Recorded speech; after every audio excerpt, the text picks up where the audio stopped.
Hello guys, welcome back on my YouTube channel. तो आज के वीडियो में हम लोग बात करेंगे RUHS BSc नर्सिंग 2025 के एग्ज़ाम के बारे में। तो अपन बात करेंगे, जैसे कि हम सबको पता है, देखो जो जून, पहले मैं खुद का इंट्रोडक्शन दे देती हूँ क्योंकि मैंने कभी भी किसी भी वीडियो में बताया नहीं है, तो मेरे को कमेंट बॉक्स में और पर्सनली मैसेज भी आते हैं, तो मैं बता देती हूँ। माई सेल्फ रेणुका रेवाड़ और मैं BSc नर्सिंग 4th सेमेस्टर की स्टूडेंट हूँ। जब भी सेमेस्टर वाइज BSc नर्सिंग में एडमिशन स्टार्ट हुआ था, उसका फर्स्ट बैच है। मैं government college of nursing Nagaur से 4th सेमेस्टर BSc नर्सिंग कर रही हूँ। तो अब अपन बात करते हैं अपने टॉपिक के बारे में। तो 3 मंथ में गवर्नमेंट कॉलेज कैसे मिलेगी, मतलब देखो, aim for 90 marks in 80 days. अपन को ना 90 मार्क्स का एम लेके चलना है, क्योंकि जब अपन 90 मार्क्स का एम लेके चलेंगे तो 80 75 तो आएंगे ही, और 80 और 75 पे अपन को पता है गवर्नमेंट कॉलेज मिल जाएगी। इसलिए अपन को पहले ही दिमाग में क्या रखना है कि अपन को 90 मार्क्स लाने हैं। और टाइम आप खुद ही समझो, आपके पास 80 डेज ही बचे हैं, क्योंकि अभी मार्च, अप्रैल, मई, जून में आपका एग्ज़ाम हो सकता है। ज़्यादातर पॉसिबिलिटी यही है कि जून में एग्ज़ाम होगा। तो मार्च तो चला गया है, 10 दिन मार्च के बच्चे, अप्रैल और मई ये कितने, 60 दिन ये बच्चे, 10 दिन ये मान लो, 10 दिन ये मान लो, तो टोटल अपन मैक्सिमम 80 डेज मान के चलते हैं। तो आपके पास कितने 80 डेज बचे हैं। तो इन 80 डेज में अपन 90 मार्क्स कैसे स्कोर कर सकते हैं, इसके बारे में बात करेंगे। क्योंकि 80 डेज में 90 मार्क्स स्कोर करना बहुत ज़रूरी है, क्योंकि इस बार आपको समझ सकते हो कंपटीशन ज़्यादा है। अगर इस बार अच्छे मार्क्स नहीं आए तो अगली बार तो अच्छे मार्क्स आएंगे ही नहीं, क्योंकि जो इतना भी मतलब एडमिशन है वो किसके थ्रू होगा, नीट के थ्रू होगा। तो अपन बात करते हैं इसी के बारे में कि मार्क्स, अपन 90 मार्क्स कैसे लाएंगे, 3 मंथ में गवर्नमेंट कॉलेज कैसे मिलेगी। क्योंकि अपन टारगेट 90 का रखेंगे, तभी अपने 75 से अबव आएंगे, तभी अपन को गवर्नमेंट कॉलेज मिलेगी। तो इसी बारे में बात करते हैं कि 3 मंथ में अपन को गवर्नमेंट कॉलेज कैसे मिलेगी। तो आप वीडियो को कंप्लीट ज़रूर देखना, क्योंकि जो भी इंफॉर्मेटिव चीज़ें होगी मैं वही बताऊंगी। तो सबसे पहले अपन बात करते हैं, देखो नीट का एग्ज़ाम है 4 मई को, और नीट के एग्ज़ाम के बाद में ही जून में अपना, अभी ऑफिशियल डेट तो नहीं आई, बट जून में अपना RUHS BSc नर्सिंग और जो पैरामेडिकल का एग्ज़ाम है वो होगा, अपन ऐसा एक्सपेक्टेड लेके चल रहे हैं। अब अपन बात करते हैं अपन को कैसे, क्या स्ट्रेटेजी रखनी है इन 3 मंथ में कि अपन 90 मार्क्स को स्कोर कर सके। तो सबसे पहली जो स्ट्रेटेजी है, देखो 5 से 6 रूल है जो ही फॉलो करने हैं। अगर अपन ये भी फॉलो कर लेते हैं ना, तो अपने आराम से 90 के समथिंग आ सकते हैं, 75 से 90 के बीच में आ जाएंगे। अगर 75 से 90 के बीच में आ जाते हैं तो अपन को गवर्नमेंट कॉलेज मिल जाती है। आपको समझो, प्राइवेट कॉलेज में इतनी फीस होती है, वो केवल यही फीस नहीं लेते, वो प्रैक्टिकल की भी फीस लेते हैं, जितने भी वहाँ पे प्रोग्राम पार्टीज होती है उनकी भी फीस ली जाती है। तो बहुत सारी फीस लेते हैं, इसलिए उस चक्कर से बचने के लिए अपन को गवर्नमेंट में एडमिशन लेना है। और अगले साल से तो गवर्नमेंट में एडमिशन बहुत टफ हो जाएगा। आपको समझो, जब इस बार 3rd राउंड की काउंसलिंग हुई थी तो ऑफलाइन हुई थी, तो वहाँ पे कितनी फीस ले रहे थे, 8-8 9-9 लाख ले रहे थे वो कॉलेज वाले फीस। तो उस चीज़ से बचने के लिए अपन को पहले से ही टारगेट जो है वो 75 से 90 मार्क्स का ही रखना है, ताकि अपने 90 मार्क्स का ही रखना है, ताकि 75 से अबव आ जाए और अपन इन सब झंझटों से बच के अच्छे से कॉलेज में चले जाए। तो सबसे पहले रेगुलरिटी। अब ये कोई मायने नहीं रखता कि आपने इतने टाइम तक कितना पढ़ा कितना नहीं पढ़ा, एक्चुअल में होता यही है।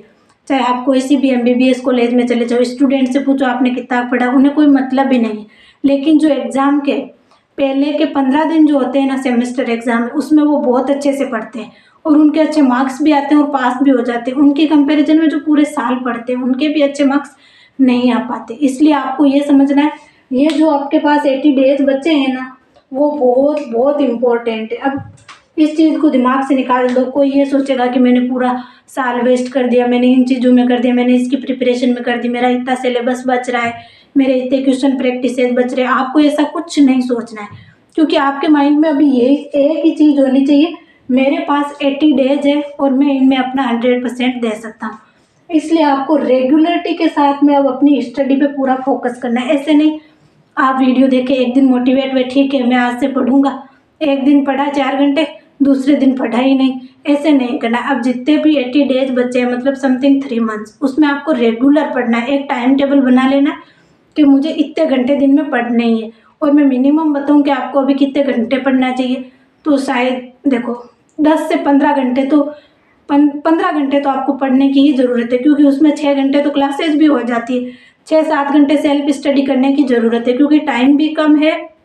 और इस बार ऐसे है कि पेपर भी थोड़ा सा अच्छे लेवल का आएगा, मतलब आपको सारे क्वेश्चन को बार बार पढ़ने की ज़रूरत है, इसलिए आपको रेगुलर रहना है। ऐसे नहीं एक दिन पढ़ा 2 दिन पढ़ा, ऐसे नहीं सोचना है। सारे डिस्ट्रैक्शन को दूर करके अब रेगुलरिटी के साथ में कंटिन्यू 80 डेज तक स्टडी करनी है। टाइम टेबल को बना के कि मेरे को इतने घंटे तक पढ़ना है, दिन में इतनी क्लासेज लेनी है, इतने क्वेश्चन सॉल्व करने, उसके अकॉर्डिंग होना ही चाहिए। अब आप ये भी सोच सकते हो कि तीनों सब्जेक्ट में साथ में लेके चल रहा हूँ, फिजिक्स केमिस्ट्री बायोलॉजी, या फिर आप ऐसे सोच सकते हो 2 दिन तक मेरे को फिजिक्स पढ़नी है, फिजिक्स के 5 चैप्टर मैं 2 दिन में कर लूँगा, इतने सारे मैं MCQ कर लूँगी। तो आप वैसे भी पढ़ सकते हैं, आप तीनों सब्जेक्ट को दिन में अलग अलग टाइम दे के भी पढ़ सकते हैं, वो आप पे डिपेंड करता है। तो आपको रेगुलरिटी रखनी है। अब 80 डेज में रेगुलरिटी तो रखनी ही है, ये कतई नहीं करना है रैंडम, आज पढ़ लिए कल नहीं पढ़ा, फिर 2 दिन तक फिर से मजे ले लिए फिर पढ़ रहे, ऐसा मत करना। रेगुलरिटी रखने से आपको कॉन्फिडेंस भी आएगा कि हाँ मैंने कुछ पढ़ा है और मेरा हो जाएगा, इसलिए रेगुलरिटी जरूरी है। दूसरा, राइट गाइडेंस और राइट कोचिंग। मतलब राइट गाइडेंस मीन्स ये है कि आपको वही बुक्स पढ़नी है जो ऑथेंटिक है, या जहाँ से क्वेश्चन उठते हैं, ऐसे नहीं कुछ भी किसी ऐप पर कुछ ही बता रहे आप कुछ भी पढ़ रहे हो। पढ़ने को तो बहुत कुछ है, पढ़ने को तो इतना कुछ है जितना आप सोच भी नहीं सकते, अच्छा अच्छा कंटेंट भी है, लेकिन अपन को वो क्यों पढ़ना है, अपन को वही पढ़ना है जो एग्जाम में एक्चुअल में आता है। अब सिलेबस जो आपके वही नीट में है सिलेबस, तो वही IIT में है, लेकिन आपको डिसाइड मतलब लेवल ने डिसाइड कर लिया कि आपको किस लेवल का पढ़ना है, इसलिए आपको राइट गाइडेंस में उस लेवल का ही पढ़ना है। जो फिजिक्स आपके आती है वही नीट वालों की आती है, वही IIT वालों के लिए आती है, लेकिन वो उस लेवल का पढ़ते हैं, लेकिन आपको किसके लेवल का पढ़ना है, नर्सिंग के लेवल का। इसलिए आपको राइट गाइडेंस से उतना ही पढ़ना है, या उस बुक को ही सॉल्व करना है जो आपके अकॉर्डिंग सही हो। ये मैं नेक्स्ट वीडियो में बताऊंगी कि आपको पढ़ना क्या क्या है, कहाँ कहाँ से पढ़ना है, क्योंकि इस वीडियो में बताऊंगी तो वीडियो बहुत बड़ा हो जाएगा, मेरे को ऑलरेडी बहुत सारी चीज़ें बतानी, तो इसलिए आप इस चीज़ को समझो, आपको पढ़ना है जो राइट है वही चीज़ें। ऐसे नहीं, सिलेबस बहुत है, बहुत बहुत बड़ा सिलेबस है और बहुत अच्छा भी है, हर जगह अच्छा अच्छा कंटेंट मिलेगा आपको, लेकिन आपको उतना पढ़ना नहीं है, आपको वही पढ़ना है जो आपके काम की चीज़ हो। इस चीज़ को आप समझ लेना। कहीं पे बहुत सारे डिफ़िकल्ट जो बहुत हार्ड MCQs है वो करवाएंगे फिजिक्स वाले, आपको ऐसे देखना है, ऐसे छोड़ देना है, क्योंकि वो आपके किसी काम के नहीं। आपको नीट और IIT का एग्ज़ाम नहीं देना, आपको नर्सिंग का एग्ज़ाम देना है। इसलिए जो भी मतलब राइट गाइडेंस या राइट कोचिंग है ना, उसके अकॉर्डिंग आपको पढ़ना है। ऐसे नहीं कुछ भी उठाया पढ़ा, हाँ कंटेंट अच्छा है, समझाने का तरीका अच्छा है, इसका मतलब ये थोड़ी हम पढ़ लेंगे। हम नर्सिंग के जैसे अभी भी सेमेस्टर में तो हम नर्सिंग के लेवल का ही पढ़ते हैं, हम MBBS के लेवल का थोड़ी ही पढ़ते हैं। कंटेंट तो MBBS वाला भी अच्छा होता है, लेकिन हमारे एग्जाम में तो नर्सिंग के लेवल का ही आता है। वैसे ही आप समझो, आपको नीट के लेवल का नहीं पढ़ना है, नर्सिंग के लेवल का पढ़ना है। इसलिए जो हार्ड क्वेश्चंस या फिर ऐसे MCQ जो बहुत बड़े बड़े हैं, जिनके क्वेश्चन आंसर बहुत बड़े, उनको छोड़ना ही है, क्योंकि वो नीट में आ सकते हैं, अपने नर्सिंग में नहीं आ सकते। इसलिए राइट गाइडेंस और राइट कोचिंग का होना बहुत ज़रूरी है। उसके बाद में टाइम मैनेजमेंट, क्योंकि जो पेपर है उसमें टाइम बाउंड भी होता है कि इतने टाइम में आपको क्वेश्चन कर लेना है। मैंने तो मतलब 30 से 45 मिनट पहले ही कर लिया था क्वेश्चन पेपर। फिर आप भी ना कभी मतलब 5-7 दिनों में ऐसे पूरा पेपर जो प्रीवियस ईयर पेपर है या कहीं का मॉडल पेपर है वो उठा के देखो, उसको सॉल्व करो, देखो कि आपको जितना टाइम दे रखा है उस टाइम में वो कंप्लीट हो रहा है या नहीं हो रहा है। क्योंकि अभी से टाइम मैनेजमेंट करोगे ना तभी होगा, क्योंकि बहुत सारे लोगों का यही डाउट, यही बोलते हैं वो एग्ज़ाम के बाद में टाइम ही नहीं मिला था। तो ये एक्सक्यूज़ आप खुद को दे सकते हो, दूसरों को नहीं दे सकते। एक्सक्यूज़ तो एक्सक्यूज़ होता है, आपका सिलेक्शन नहीं होगा, फिर चाहे टाइम मैनेजमेंट का एक्सक्यूज़ हो या फिर किसी का भी एक्सक्यूज़ हो। इसलिए टाइम मैनेजमेंट पहले से ही कर लेना। मैं ये नहीं कहती रोज़ आप टाइम मैनेजमेंट के साथ में क्वेश्चन करो, क्योंकि ये नीट का पेपर नहीं है, नर्सिंग का ही है। लेकिन आप 5-7 दिनों में एक पेपर ऐसा उठाओ, मॉडल पेपर, कि मेरे को इतने टाइम में ये कंप्लीट करना है, फिजिक्स केमिस्ट्री बायोलॉजी सारे क्वेश्चन कंप्लीट करो। तो ऐसे आपको कभी कभी टाइम मैनेजमेंट वाला भी कर लेना है। बाकी आप पे डिपेंड करता है कि आप कितने टाइम में कितने क्वेश्चन कर लेते हो। मैंने कभी ऐसे टाइम मैनेजमेंट से क्वेश्चन नहीं किए, मैंने तो शायद क्वेश्चन भी नहीं किए थे, वो मैं अगले वीडियो में बताऊंगी कैसे प्रिपरेशन की थी। तो टाइम मैनेजमेंट का भी आपको अपने अकॉर्डिंग देख लेना है, क्योंकि सबका IQ लेवल अलग होता है, सबका दिमाग अलग अलग होता है, इसलिए टाइम मैनेजमेंट को भी एक बार आप अपने अकॉर्डिंग देख लेना। थ्योरी क्लासेज, अब आपको एंड टाइम पर सब क्या बोलेंगे, क्वेश्चन प्रैक्टिस करो, क्वेश्चन प्रैक्टिस करो, तो ऐसा कुछ नहीं है। 3 महीने बहुत होते हैं, बहुत होते हैं। आपको थ्योरी क्लासेज छोड़नी ही नहीं है।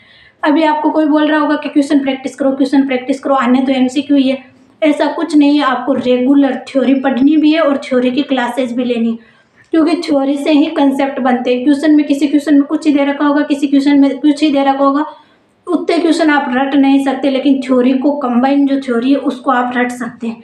इसलिए आपको थ्योरी क्लासेज बंद नहीं करनी है। आप किसी भी ऐप से क्लासेज ले रहे हो और आप बुक से पढ़ रहे हो, क्लासेज भी लेनी है और बुक से भी पढ़ना है, क्योंकि बहुत सारी चीज़ें न्यू मिलती है। आप खुद देखना, आप क्लास लोगे तो आपको न्यू चीज़ मिलेगी, आप जब थ्योरी पढ़ोगे तो न्यू चीज़ मिलेगी। जितना पढ़ोगे ना उतना खुद में इम्प्रूवमेंट पाओगे। इसलिए आपको थ्योरी क्लासेस कतई ही बंद नहीं करनी। एग्जाम के पहले दिन तक मैं तो ये बोलती हूँ थ्योरी को बंद नहीं करना है, बुक से भी पढ़ते रहना है और क्लासेज भी लेते रहना है। इसलिए थ्योरी क्लासेस बंद नहीं करनी है MCQ के चक्कर में। थ्योरी से ही कंसेप्ट बिल्ड होते हैं। उसके बाद में क्वेश्चन प्रैक्टिसेज करनी है, क्योंकि आने MCQ ये, इसलिए आप क्वेश्चन प्रैक्टिस जो है वो मोस्ट इम्पॉर्टेंट पार्ट है। थ्योरी से आपके कंसेप्ट बनेंगे और क्वेश्चन प्रैक्टिस से आपको पता होगा कि क्वेश्चन को आपको हैंडल कैसे करना है, वहाँ पे जो भी पेपर आएगा उसको हैंडल कैसे करना है इस चीज़ के लिए। इसलिए क्वेश्चन प्रैक्टिसेज तो करनी ही करनी है। आप क्वेश्चन प्रैक्टिसेज को किसी भी हाल में नहीं छोड़ सकते। इसलिए जितनी थ्योरी पढ़ी, मतलब कोई चैप्टर है उसको पार्ट में डिवाइड कर लो कि आज मैं ये पढ़ लूँगा, आज मैं ये पढ़ लूँगी, फिर उसके क्वेश्चन प्रैक्टिसेज आपको करने हैं। कहीं से भी कर सकते हो। मतलब सबसे ज़्यादा तो मेरे को तो यही अच्छा लगता है, जो क्योंकि RUHS जो है वो नीट की तरह सेंट्रल लेवल की नहीं है, उसमें स्टेट लेवल का ही आता है। इसलिए RBC की जो BSc नर्सिंग की RBC की जो बुक आती थी ना, अभी तो NCERT की बुक आने लगी है। पहले RBC की बुक आती थी, अभी जब मैंने 12th की थी तब RBC की बुक आती थी 2022 में। तो आप उसके क्वेश्चन करो, वहाँ से डायरेक्ट क्वेश्चन उठते हैं। मैंने खुद ने देखा है, मैंने कहीं से कोई MCQ नहीं किया था, ओनली फॉर RBC की बुक को ही पढ़ा था, उसके पीछे के क्वेश्चन किए थे, फिजिक्स, केमिस्ट्री, बायोलॉजी तीनों में, और उन क्वेश्चनों को शायद 20-30 बार किए थे। उसके अलावा मैंने कभी ना तो कोई टेस्ट सीरीज ली, ना कहीं से थ्योरी पढ़ी, ना कुछ और पढ़ा, बस उनको ही बार बार रटा और जो प्रीवियस ईयर क्वेश्चन थे उनको देखा था और उनको भी हमें याद किया था। जो चीज़ नहीं होती थी मैं तो रट लेती थी कि ये चीज़ ऐसे ही होनी, बार बार क्वेश्चन में रिपीट होती है, इसको तो रटना ही है। इसलिए आप खुद समझो कि ऐसे आपको कंटेंट डिसाइड करना है। राइट गाइडेंस मैंने यही बोला था कि कंटेंट डिसाइड करना है, क्योंकि ये एक स्टेट लेवल का एग्ज़ाम है, सेंट्रल लेवल का नहीं है। इस एग्ज़ाम का नीट के लेवल से कोई लेना देना नहीं है। इसमें अभी भी RUHS में वो ही स्टेट लेवल की जो बुक्स आती थी वही फॉलो होती है, और इस बार भी होगी। मैं विथ प्रूफ आपको क्वेश्चन का आंसर दे के बता दूंगी जब पेपर आएगा, क्योंकि मैंने तो खुद ने उसके अकॉर्डिंग ही देखा था और झंझट में पढ़ी नहीं थी, यहाँ से क्वेश्चन आएगा वहाँ से आएगा। मैंने इतना हेडेक लिया भी नहीं था और मेरे उस टाइम बहुत अच्छे मार्क्स थे। थ्योरी क्लासेज बंद नहीं करनी, क्वेश्चन प्रैक्टिसेज करनी, रिवाइज। अभी मैंने क्या बोला था कि मैंने मतलब जो क्वेश्चन थे RBC की बुक के वो 30 बार कर लिए थे। मतलब सोचो मैंने कितनी बार रिवाइज किया होगा। तो रिवाइज भी मोस्ट इम्पॉर्टेंट है। जितना आप पढ़ रहे हो उतना रिवाइज करो। कभी कभी क्या होता है, हमें लगता है हम क्वेश्चन प्रैक्टिस करते हैं तो क्या करते हैं, फॉर्मूले की बुक को साथ में खोल के बैठते हैं कि ठीक है ये फॉर्मूला लगा है, ये मेरा क्वेश्चन हो गया। ऐसा कभी नहीं करना चाहिए, क्योंकि वहाँ पे जब अपन अटकते हैं ना तो सबसे ईजीएस्ट फॉर्मूले में ही अटकते हैं। वो किस में आता है, रिवाइज में ही आता है। आपको सारे फॉर्मूले रिवाइज ही करने, रिवाइज करके उनको साइड में लिख के भी मत करो, आप दिमाग में रखो और फिर सारे क्वेश्चन सॉल्व कर दो। कभी V = m²/r ऐसे कोई भी फॉर्मूला आता है तो अपन क्या करते हैं, बुक खोल के देखते हैं ये फॉर्मूला है। कभी कभी जो बड़ा सा आंसर होता है वही आंसर हो जाता है, अपन सोचते हैं ठीक है ये मेरा हो जाएगा। 100% वही क्वेश्चन गलत होता है जिसमें अपन इतने श्योर होते हैं। क्यों होता है, क्योंकि अपन उस क्वेश्चन को कभी रिवाइज ही नहीं करते, उसको कभी याद ही नहीं करते। अपना माइंडसेट क्या हो जाता है, ठीक है ये फॉर्मूला ही तो है, फॉर्मूला तो रटना ही, रटा हुआ तो मेरे को आता है, लेकिन अपन ने कभी उसको रटा ही नहीं है। इसलिए ये चीज़ करनी है, बार बार चीज़ों को रिवाइज करना है और उन फॉर्मूलों को रटना ही है। ऐसे नहीं है कि ये तो मेरे को आता है, ऐसे बोल के नहीं छोड़ना है। आना ही चाहिए। इसलिए बार बार अपन को जो भी कंटेंट है वो रिवाइज करना है। रिवाइज बहुत बहुत इम्पोर्टेंट होते हैं। ये जो भी मैं बातें बता रही हूँ ना, ये बहुत बहुत इम्पोर्टेंट है। आप खुद को समझ में, आप खुद को रिलेट कर लो कि आपके साथ भी यही हो रहा होगा। इसलिए रिवाइज करना है।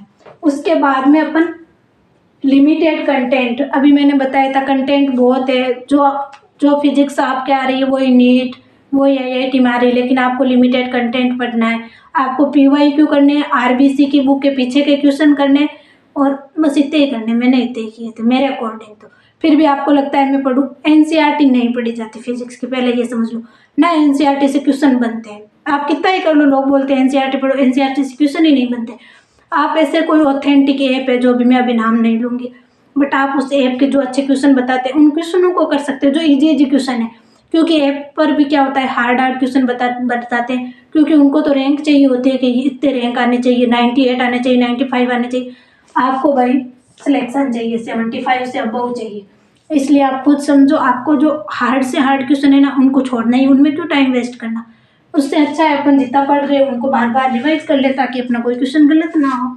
इसलिए लिमिटेड कंटेंट पढ़ना है। उसके बाद में प्रॉपर हेल्थ और डाइट, अपनी हेल्थ और डाइट का भी ध्यान रखना है। प्रॉपर नींद लेनी है, और जितना भी जो भी सबसे पहला जो है रेगुलरिटी, और रेगुलरिटी रखनी है। ऐसे नहीं है कि आप ऐसे एक दिन पढ़े 2 दिन नहीं पढ़ रहे हो, ऐसा कुछ नहीं करना है। आपको रेगुलरिटी के साथ में सब कुछ हमेशा पढ़ना है, क्वेश्चन प्रैक्टिस करनी है। अब इसके रिगार्डिंग आपके फिर भी आपको किसी पे वीडियो चाहिए तो आप मुझे कमेंट बॉक्स में बता सकते हैं।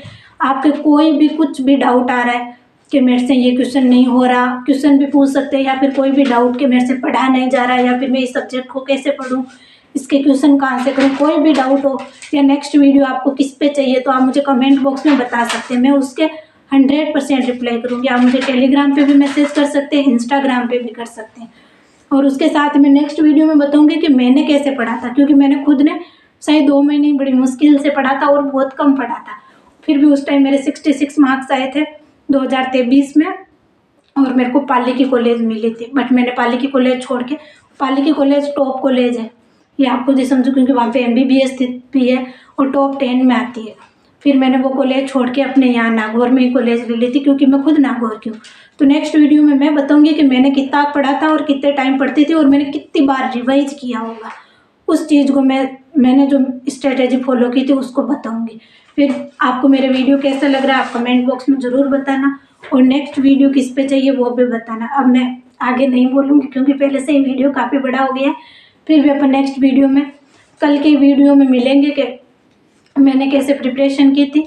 फिर अपन आगे जैसे जैसे आपके डाउट होंगे वैसे वैसे वीडियो बनाते जाएंगे। फिर लाइव सेशन भी करेंगे, जिसमें आप मुझे सारे कमेंट जो भी आपके क्वेश्चन है वो लाइव भी पूछ सकते हैं। Thank you.